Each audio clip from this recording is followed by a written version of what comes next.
नमस्कार, आप देख रहे हैं सच समाचार और मैं हूं ब्रिजेश पाठक। एक ऐसे ईमानदार मुखिया जिनके बारे में ये कहा जाता है कि 2007-8 में जब शिक्षा मित्रों की बहाली हुई थी तो सभी मुखिया ने बहती गंगा में हाथ धोया था, यानी पैसे लेकर बहाली किए थे। लेकिन इनके बारे में ये कहा जाता है कि 1 रुपया तक नहीं लिया था। इस बार विकास की क्या होगी रूपरेखा, ये है सिवान सदर के पचलखी पंचायत के मुखिया मिस्टर रामा जी। सर, सबसे पहले स्वागत है आपका हमारे चैनल में। मैं रामा जी प्रसाद खरवार 2006 से 2016 तक मेरी पत्नी मुखिया रही, श्रीमती अमरावती देवी। इस बार मैं मुखिया चुना गया हूँ। जनता हमको भारी बहुमत हिस्से से बहुमूल्य वोट देकर के हमको मुखिया बनाई है। और हम जैसे पहले मेरी पत्नी मुखिया 16 तक थी, 2006 से 16 तक काफ़ी ईमानदारी पूर्वक हम लोगों ने जनता का सेवा किया। और इस बार हम खुद मुखिया हैं। इस बार भी हम चाहेंगे कहीं से अपने पंचायत में कहीं से हर विकास और जनता का स्वागत करते हुए, जनता का मान सम्मान प्रतिष्ठा देते हुए एक एक जनता का विकास और जिस उद्देश्य से जनता हमको लाई है, हम उनके सपनों को साकार करें। आपको जो है सो विधानसभा राज्य स्तर पर सरकार हुई, वैसे सरकार का जो सपना हमारे पूर्वजों ने त्रिस्तरीय पंचायत का भी सपना देखा था। और जैसे दिल्ली में और आपके पटना में सरकार जो चल रही है, उसके मुताबिक ये त्रिस्तरीय पंचायत का जो सपना था 1963 में इस सपना को साकार किया गया। लेकिन जिस तरह से स्वायत्ता हमारी केंद्र सरकार को, राज्य सरकार को है, वैसे हमारी पंचायत सरकार को नहीं है। इसलिए हम जो चाहें कि पूरे अपने पंचायत के जनता को सर्वांगीण विकास कर दें, तो इसमें असंभव है। इसलिए हमको स्वायत्ता, वो जो है प्रशासनिक अधिकार, न्यायिक अधिकार और हर तरह से जो अधिकार मिलना चाहिए वो हमको प्राप्त नहीं है, पंचायत को प्राप्त नहीं है। इसलिए हम चाहकर भी लाचार होंगे, लेकिन हम कोशिश करेंगे कि जो भी सरकार के द्वारा हमको विकासात्मक राशि मिले, वो मैंने अंतिम पंचायत के अंतिम व्यक्ति तक पहुंचाने की कोशिश करूं। सर, एक बात, शिक्षा व्यवस्था चरमरा गई है। आप अपने पंचायत में जो स्कूल हैं, क्या उसमें कुछ नया प्रयोग करना चाहेंगे? आखिर क्या करेंगे कि शिक्षा व्यवस्था सुधरे? विशेषकर अपने पंचायत का ही तो आपको दायित्व है। इसमें क्या करेंगे सर कि शिक्षक समय से आए, बच्चों का एडमिशन हो, वो प्राइवेट स्कूल की ओर रुख न करें? इसके लिए क्या किया जाए?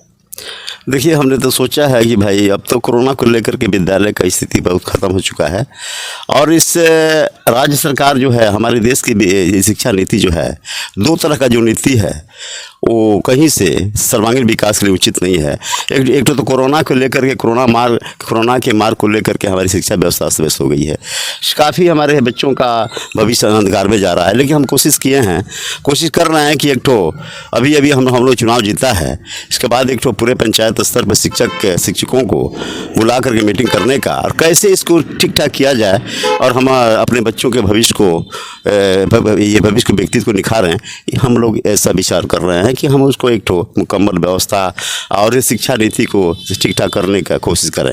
सर, ठोस शब्दों में हम जानना चाहेंगे कि एक मुखिया का काम क्या होता है मोटे तौर पर, क्योंकि बहुत लोग पंचायत समिति सदस्य के कार्य को, जिला परिषद के कार्य को, विधायक के कार्य को भी मुखिया का ही कार्य समझ बैठते हैं और बाद में मुखिया को दोष देने लगते हैं 5 साल के बाद कि मुखिया ने ये नहीं किया। कारण है कि मैंने आपसे बताया कि जिस तरह से त्रिस्तरीय पंचायत का जो सपना हमारे पूर्वजों ने देखा था और 1963 में साकार किया, लेकिन हमने आपसे बताया कि जिस तरह से केंद्र सरकार को, राज्य सरकार को स्वायत्ता प्राप्त है, हर अधिकार की प्राप्त है कि मेज को थपथपा करके अपने हर बिल को पास कर लेना, वैसे आपको पंचायत स्तर की सरकार को नहीं प्राप्त हुआ है। वो सब अधिकार नहीं है। ये यदि होता तो निश्चित हमने अपने पंचायत के लोगों का सोना का महल बनाकर खड़ा कर देते, यदि उस तरह की व्यवस्था होता तो। और हर आवश्यकता और मनुष्य की हर आवश्यकताओं को हमने पूरा करने की कोशिश करते। इसी सरकार हमको एक तो पंचायत विधि व्यवस्था को क्या समझ रखी है, एजेंसी के रूप में। हमने अपने ये विविध व्यवस्था को, प्रशासनिक व्यवस्था को ऊपर की तरफ ताकना पड़ता है। तो इस तरह का व्यवस्था मिले, इस तरह का व्यवस्था हो, कुछ केंद्र सरकार, राज्य सरकार के हमें भी स्वायत्ता प्राप्त हो, तब हम जा करके मुकम्मल व्यवस्था कर सकते हैं और अपनी पंचायत की जनता का सर्वांगीण विकास कर सकते हैं। सर, फिलहाल अभी मैंने किन कार्यों के लिए आपको फंडिंग होती कौन कौन कार्य किया होता है? रोड, शिक्षा और क्या क्या? रोड शिक्षा तो देखिए, ऐसे तो सरकार जो है, मुखिया खासकर पंचायत की मुखिया को अब मॉनिटरिंग का पावर दिया है कि हमारे पंचायत में जितना भी विकासात्मक जो भी योजनाएं, जो भी आपका जो है उपक्रम चल रहे हैं, सबको मॉनिटरिंग करने का अधिकार दिया है। लेकिन हम समझते हैं कि हमको एक तो प्रशासनिक अधिकार, वित्तीय अधिकार जो होना चाहिए, इसमें हम कहीं से वंचित हो जाते हैं। सरकार हमको वंचित कर दे रही है और सिर्फ एजेंसी के रूप में हमको यूज कर रही है। तो इसका तो सर, इसका मतलब कि सरकार जो योजना बनाए या फिर कोई कानून बनाए, उसका मॉनिटरिंग मुखिया करेंगे, तो सरकार की योजनाएं गलत होगी तो फिर मुखिया को दोषी समझेंगे। पंचायत स्तर पर लोग उतने शिक्षित हैं नहीं, वो समझेंगे मुखिया जी ने ये नहीं किया, ये नहीं किया। तो सरकार अपनी जो है अपनी फेल्योर व्यवस्था को, सरकार अपनी जिम्मेदारी को ला करके पंचायत स्तर की जिम्मेदारी पंचायत स्तर के प्रतिनिधियों पर थोप दी है। और जनता निश्चित समझती है कि वैसे राज्य सरकार और केंद्र सरकार की तरह इनको भी पूर्ण रूप से ये हर तरह का पावर प्राप्त है। इसी में जनता जो है उलझ करके और मुखिया और खासकर पंचायत प्रतिनिधियों को दोष देने लगती है, जबकि इसमें सारे दोषी हैं। और यहाँ तक ये जानना चाहते हैं तो एक चीज़ और है कि जो सरकार का जो नीति है, जैसे हाथी का 2 दांत होता है, एक दिखाने के लिए और एक खाने के लिए, तो यहाँ सरकार अपनी ये नीति नियम तो बहुत सारी बनाई है। जो अंदर का व्यवस्था है, जिस आपने सुना भी होगा कि 100 रुपया जो आता है दिल्ली से जनता की धरातल तक आने के लिए विकास की योजना है, उसमें वाकई में इस सरकारी गलत विधि व्यवस्था के चलते अंदर ही अंदर जनता की राशि का बहु बंदरवाट होता है। और बंदरवाट होने के बाद 50% भी धरातल पर नहीं पहुंच पाता है। ये चीज़ कोई नहीं बता रहा है। और यही कारण है कि ये सरकार की हर विधि व्यवस्था का फेलियर होना। जैसे आप शराब को देख रहे हैं, शराबबंदी सरकार बिहार में कर रही है, हमने बंदी कर दिया है। आप भी देखते होंगे, चाहे जनता भी देख रही है, कहीं से शराब बंद है। जिस मोहल्ले में आप जाएं, जिस मोहल्ले में खोजें, हर तरह जहाँ भी पाएँ, जहाँ भी उसका मांग करने की कोशिश करें और आप वहीं आपको प्राप्त होगा। सर, शराबबंदी के लिए मतलब पंचायत प्रतिनिधियों को आगे आना होगा कि केवल पुलिस का ही काम है? पंचायत प्रतिनिधियों को भी आगे आना होगा, लेकिन सर्वांगीण काफ़ी एक ठो ऐसा व्यवस्था हो जिससे पंचायत प्रतिनिधियों को देखिएगा कि भाई ये यानी प्रशासनिक पावर जो है सो प्राप्त नहीं है। हम तो चाहेंगे प्रशासनिक पावर हो तो हमने ये पंचायत में बंद करवा दें अपना, निश्चित बंद हो जाएगा। और हर चौकीदार से लेकर के यहाँ पूरा दरोगा तक पूरे प्रशासनिक हर लोग जानते हैं कौन बेचता है, कौन बेचवाता है, कौन बनाता है। लेकिन हम लोग को वैसा अधिकार, प्रशासनिक अधिकार यदि प्राप्त हो तो निश्चित बंद हो जाएगा। सर, पैसों का जो बंदरबाट हो रहा है, योजनाओं का कह लें या फिर कोई इंदिरा आवास योजना का कह दें या फिर कोई भी योजना, वो मूल जनता तक पहुंचते पहुंचते 100 रुपये का लगभग 10-20 रुपया होकर रह जा रहा है। उसके लिए क्या हो, डायरेक्ट खाते में पैसा आए, क्या किया जाए उसको? डायरेक्ट खाते में जा ही रहा है, लेकिन खाते में भी जाने के उसका कैट हो। देखिए संविधान जो है सो आपका जब देश आज़ाद हुआ तो 390 बहुत से एक बुद्धिजीवी मिल करके संविधान को बनाए और 2 वर्ष 11 महीना समय 2 वर्ष 11 महीना 18 दिन का समय लगा संविधान को बनाने में कि भी। लेकिन संविधान में भी 108 संशोधन लगभग हो गए। इसलिए उससे सरकारी विधि व्यवस्था को ठीक ठाक करने की ज़रूरत है।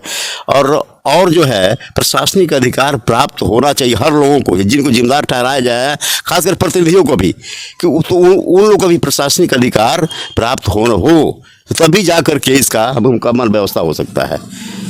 सर, एक सवाल, अपने जो अगले 5 साल, जो आगामी आपके 5 साल हैं आपके पंचायत में, तो इसमें जनता को क्या मैसेज देना चाहेंगे कि मतलब अब रामाजी प्रसाद खरवार मुखिया हो गए हैं, उनको चिंता करने की कोई ज़रूरत नहीं है, या फिर वो अपना कंप्लेंट लेकर आए, या फिर क्या मैसेज देना चाहेंगे? आप जानते हैं, पूरी जनता जानती है, पूरी दुनिया जानती है कि हम जिस पार्टी से बिलोंग करते हैं, CPI-ML से, भाकपा माले से, वो हमारी पार्टी का सिद्धांत नीति है कि हर नाजायज, हर अत्याचार, हर उत्पीड़न, पूरे जो भी इस भ्रष्ट व्यवस्था के खिलाफ लड़ने का हमें जो है सो एक इतिहास है। और उसको लेकर के हम हर नाजायज जितने भी पंचायत से लेकर के ऊपर भी व्यवस्था जो भी है, यदि जनता के खिलाफ है, जनता के विरोध में है, तो हमको लड़ने का इतिहास है। हम उसको लड़ करके और जनता को हक, अधिकार, मान सम्मान जो हमेशा दिलवाने की कोशिश हम लोग करेंगे और करते रहेंगे। यानी जनता को क्या मैसेज देंगे सर कि वो लोग समस्या लेकर आए क्या? जनता को तो 1000 समस्या है, और उस समस्या पर हम लोग सोचते भी है और लड़ते भी है। और आज भी कोशिश रहेगा मेरा कि जनता का भरोसा विश्वास आज भी दिलवाएंगे कि आपके हक के लिए, अधिकार के लिए, मान सम्मान प्रतिष्ठा के लिए हमेशा हम जो है लड़ने के लिए तैयार हैं और लड़ते रहेंगे। इसके लिए हम हमेशा वचनबद्ध हैं। बहुत बहुत धन्यवाद आपका सर। रामाजी प्रसाद खरवार, मुखिया जी पचलकी। ये थे रामाजी प्रसाद सिवान सदर के पचलकी पंचायत के मुखिया, जिन्होंने कहा कि हम जनता के लिए कृत संकल्पित हैं। हर मुद्दे पर, हर समस्या पर हमारी पार्टी और मैं हमेशा तैयार रहता हूं और रहेंगे। और साथ ही साथ मैं आपको पुनः याद दिला दूं कि 2006 से 2016 तक इनकी पत्नी मुखिया रही थी। उस समय शिक्षा मित्रों की बहाली हुई थी और काफ़ी मुखिया लोगों पर आरोप लगे थे कि पैसा लेकर उन्होंने बहाली की थी। सबसे ईमानदार उस समय इनको कहा जाता था, 1 रुपया भी इन्होंने नहीं लिया था। अब तक जितनी योजनाएं, जितने कार्य हुए हैं, उसमें अगर सबसे ईमानदार मुखिया का नाम आता है तो रामाजी प्रसाद खरवार का, पचलकी पंचायत मुखिया। धन्यवाद।